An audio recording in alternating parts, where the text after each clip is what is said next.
بسم اللہ الرحمن الرحیم۔ السلام علیکم ناظرین۔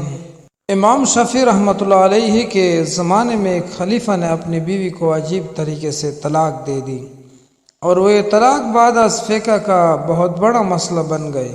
بادشاہ اپنی ملکہ کے ساتھ بیٹھا تھا کہ ہنسی مذاق میں اس نے ملکہ سے پوچھ لیا کہ تمہیں میری شکل کیسی لگتی ہے۔ ملکہ جو بادشاہ کی عزیز ترین بیگم تھی وہ مذاق کے موڈ میں بولی، مجھے آپ شکل سے جہنمی لگتے ہیں۔ یہ فکرہ سننے کے بعد بادشاہ کو غصہ آ گیا اور بولا، میں اگر جہنمی ہوں تو تمہیں 3 طلاقیں دیتا ہوں۔ ملکہ نے یہ سنا تو اس نے رونا پٹنا شروع کر دیا۔ بادشاہ کو بھی کچھ دیر بعد اپنی غلطی کا احساس ہو گیا۔ اگلے دن بادشاہ سلامت نے ملک کے تمام علماء، مفتی صاحبان اور اماموں کو دربار میں بلا لیا اور ان سے پوچھا کہ کیا اس طریقے سے میری طلاق ہو چکی ہے؟ سب کا باری باری یہی کہنا تھا کہ ہاں اب کی طلاق ہو چکی ہے، اور شریعت کی روشنی سے ملکہ عالیہ آپ کی زوجہ نہیں رہی۔ لیکن اس محفل میں ایک نوجوان مفتی بھی موجود تھے۔ وہ ایک طرف ہو کر بالکل خاموش بیٹھے رہے۔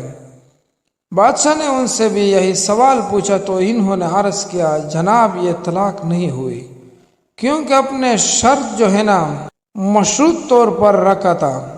اگر میں جہنمی ہوں تو تمہیں 3 طلاقیں دیتا ہوں، اور ابھی تک یہ طے نہیں ہوا کہ آپ جہنمی ہے کہ نہیں۔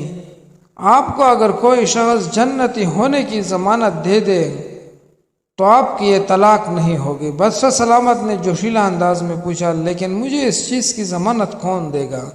سب علماء کرام نے اس سوال کے جواب پر اپنے سر جھکا لیے کہ دنیا میں کون شخص جنتی ہے اور کون جہنمی ہے، اس کی کوئی ضمانت نہیں دے سکتا۔ نوجوان مفتی نے جب تمام علماء کرام کو خاموش دیکھا تو وہ بادشاہ سلامت سے مخاطب ہوئے، بادشاہ سلامت، میں آپ کو یہ گارنٹی دے سکتا ہوں، لیکن اس کے لیے میں آپ سے ایک سوال پوچھوں گا۔ اگر آپ کا جواب ہاں ہوا تو میں آپ کو جنتی ہونے کا ضمانت نامہ دے دوں گا۔ بادشاہ نے کہا، ہاں پوچھو۔ نوجوان مفتی نے پوچھا، کیا آپ کی زندگی میں کبھی کوئی ایسا موقع آیا تھا کہ آپ گناہ پر قادر تھے لیکن آپ نے صرف اللہ کے خوف سے وہ گناہ چھوڑ دیا تھا؟ بادشاہ نے سر اٹھایا اور کہا، ہاں ایک بار ایسا ہوا تھا۔ میں اپنی خوابگاہ میں داخل ہوا تھا اور وہاں ایک نوکرانی صفائی کر رہی تھی۔ وہ لڑکی انتہائی خوبصورت تھی۔ میں بھٹک گیا، میں نے دروازہ اندر سے بند کر لیا۔ میں غلط نیت سے اس لڑکی کی طرف بڑھا تو اس نے رونا شروع کر دیا اور وہ چلا کر بولی، اے بادشاہ، اللہ سے ڈرو، وہ تم سے زیادہ طاقتور ہے۔ میں نے جب یہ سنا تو میرے اوپر اللہ تعالیٰ کا خوف طاری ہو گیا۔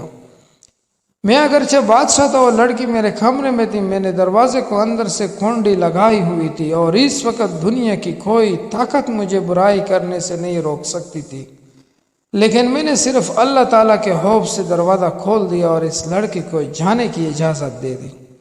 یہ سب سن کر نوجوان مفتی مسکرائے اور انہوں نے قرآن پاک کی سورۃ النازعات کی آیات نمبر 40 اور 41 کی تلاوت فرمائی۔ ترجمہ، جو اپنے رب کے سامنے کھڑے ہونے سے ڈر گیا اور اس نے اپنے نفس کو خواہشات میں پڑنے سے بچا لیا تو ایسے شخص کا ٹھکانہ جنت ہوگا۔ اس کے بعد نوجوان نے بادشاہ سلامت سے کہا، میں آپ کو ضمانت دیتا ہوں کہ آپ جنتی بھی ہے اور آپ کی طلاق بھی نہیں ہوئی۔ مسلمان ہونے کے ناطے ہم ہر وقت جنت کے متلاشی تو ہوتے ہیں، لیکن آپ اس واقعے سے اندازہ لگائیں کہ جنت تو ہر وقت ہمارے سامنے موجود ہوتی ہے۔ اس کے لیے صرف ایک چیز کی ضرورت ہوتی ہے، اور وہ یہ ہے کہ ہم خوف خدا کی وجہ سے ہر اس گناہ سے توبہ کریں جس کو کرنے کی ہمارے اندر طاقت اور قدرت موجود ہوتی ہے۔ اللہ تعالی ہمیں اپنے خوف میں مبتلا رکھے اور ہر قسم کے گناہ سے بچائے رکھے، آمین ثم آمین۔ سب دوستوں سے گزارش ہے کہ اگر کوئی بندہ ایسے حالات میں ہو جسے گناہ کرنے کا قدرت بھی ہو تو اس کو اللہ تعالیٰ کے واسطے چھوڑ دو، شاید کہ آپ جنت کا حقدار ٹھہریں۔